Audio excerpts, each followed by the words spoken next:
What's up, Sooner fans? Welcome back to the Sooner Surge Softball Edition. And I bet you can tell that something looks different here.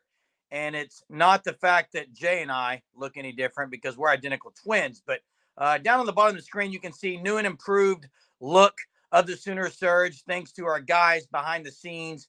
Appreciate that being done. You got our Twitter handle. You got the subscribe button front and center. If you're not subscribed, go ahead and do so.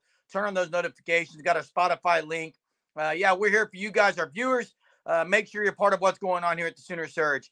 As you know, probably it's been announced the first battle series tonight has been canceled due to the impending weather and forecast of strong storms in the Norman, Oklahoma area. So if you had tickets to that, you can call the athletic office. You could either switch that out for another ticket to one of the future fall battle series, or you can get a full refund. My suggestion, go to a different fall battle series so you can catch this team in action. But that's the first bit of news. Second bit of news is the Sooners. We know who the Sooners will face in their opening weekend of the 2024 softball season, Jay, in the Puerto Vallarta Softball College Challenge Tournament. Yeah, that was just released today. And hey, there's a couple of really good matchups in there. They start out with Utah Valley, and that's part of a doubleheader on Thursday, February 8th. They'll play at 10:30, and then follow that up with Duke, and that's a great matchup right there. Duke's kind of an up and coming, I believe, softball program, and I think that'll be a great matchup. And then the next day, Friday, you got Washington. Okay, another good matchup. And then they close that challenge out with Long Beach State, who isn't a bad team either. So that's a great 4-game set right there, and looking forward to that at the beginning of the year. And it's in Mexico. I mean, that's awesome. You know what? We've talked about this, Jeremy, and how, Patty Gasso, and it's just the whole United States, they're drawn to OU softball. Go look at the viewing, the viewers on TV and whatever it may be in the World Series, right? Now they're getting to go over to Mexico, and I think that's just awesome. I think it's great. I think it's great for softball. It's great for women's sports. I mean, to have OU over there, I think it's just going to draw more attention to it.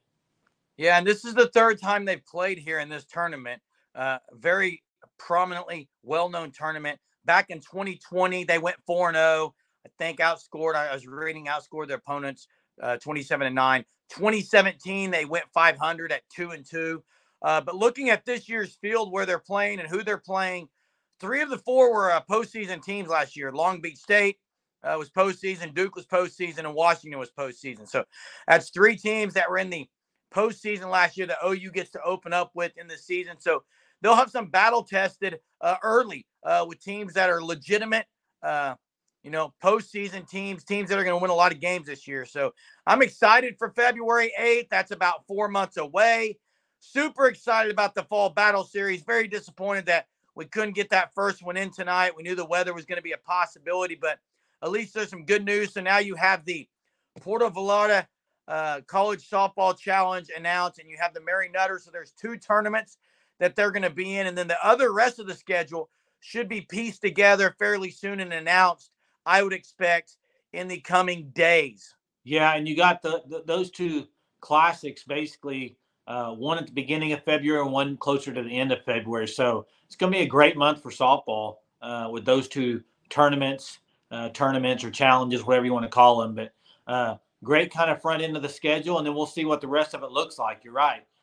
It is disappointing about the fall battle series. We had mentioned it a few days ago, just didn't know if they would get this in tonight. And let's just hope and pray that the next week and the week after that the weather cooperates, because I would not want to be every Wednesday having rain come through and just not getting to see a whole lot of action in that. So hopefully this is the only one that gets canceled. Yeah, and something else of note there at Norman at the University of Oklahoma is, I don't know if you have seen, guys, but viewers, that they were able to kind of tour the stadium and get a up close and personal look. The players were. So, Jay, what'd you have on that note? I mean, just yesterday, it looked like they all went and toured the stadium just from the Twitter and the Instagram there. And The stadium looks like it. I mean, we talked about this maybe, I don't know, Jeremy, 3, 4 weeks ago. And we're like, there hasn't, from the outside looking in, driving by and stuff, it's like, man, I hope it's going to be ready. They say it's on schedule, but now you're starting to see some. I mean, I think you're starting to see some progress now, just stuff that's more noticeable, right?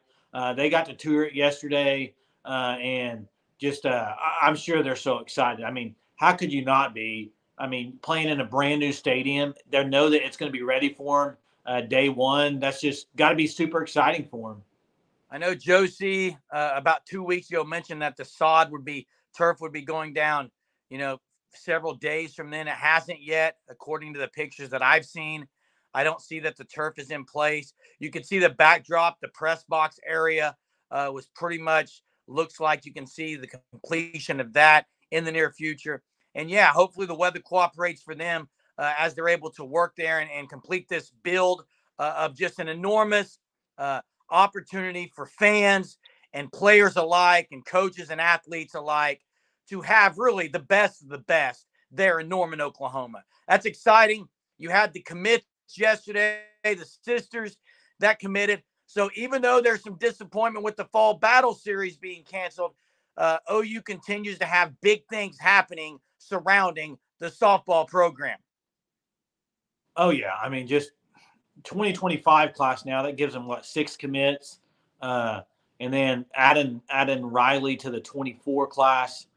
Just great way to probably close that class out. Obviously, that one's probably done, but great flip from her from Missouri to get her to come to Oklahoma, and her sister, top 5 player, I believe, in a 2025 class. So just great things on the horizon for this team and for this season. I mean, a lot of seniors want them to go out on the right way in a new stadium with a new natty.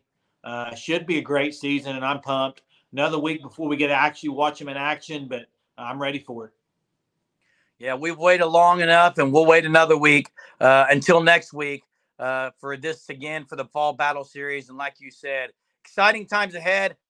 Gasso's statue going to be unveiled this coming year as well, with the also playing in the new stadium. Lots of exciting things happening in Sooner softball, and lots of exciting things happening here at the Sooner Surge. Again, appreciate our behind the scenes guys creating our new image and logos and links here. So make sure you're clicking those. You got the subscribe button front and center. Do that first. You got the Twitter and the Spotify. Keep following, keep liking, keep commenting. We appreciate you guys, our viewers. Until next time, guys, Boomer. Boomer.